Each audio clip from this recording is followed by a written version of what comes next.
বাংলাদেশ পরিচিতির আজকের এই ক্লাসে সবাইকে স্বাগতম।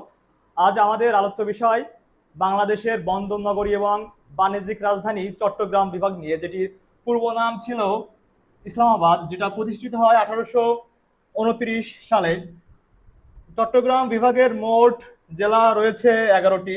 সেগুলো হলো চট্টগ্রাম, কুমিল্লা, কক্সবাজার, নোয়াখালী, ব্রাহ্মণবাড়িয়া, চাঁদপুর, লক্ষ্মীপুর, ফেনী এবং 3টি পার্বত্য জেলা রয়েছে, সেগুলো হলো খাগড়াছড়ি, রাঙ্গামাটি, বান্দরবান।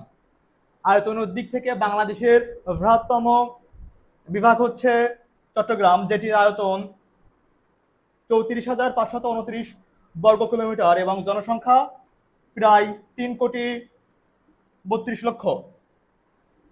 চট্টগ্রাম বিভাগে মোট সিটি কর্পোরেশন রয়েছে 2টি, মোট উপজেলা রয়েছে 104টি, মোট পৌরসভা রয়েছে 54টি এবং মোট ইউনিয়ন রয়েছে 146টি, মোট থানা রয়েছে 123টি।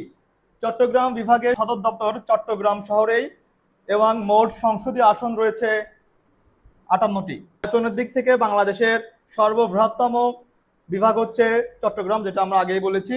সিলেট, ঢাকা এবং বরিশাল বিভাগের সাথে চট্টগ্রামের সীমান্ত রয়েছে।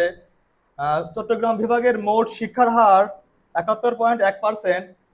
চট্টগ্রাম বিভাগের ঐতিহাসিক স্থানসমূহের মধ্যে রয়েছে ময়নামতি ও শালবন বিহার, লালমাই পাহাড়, পানামনগর, কক্সবাজার, সেন্ট মার্টিন।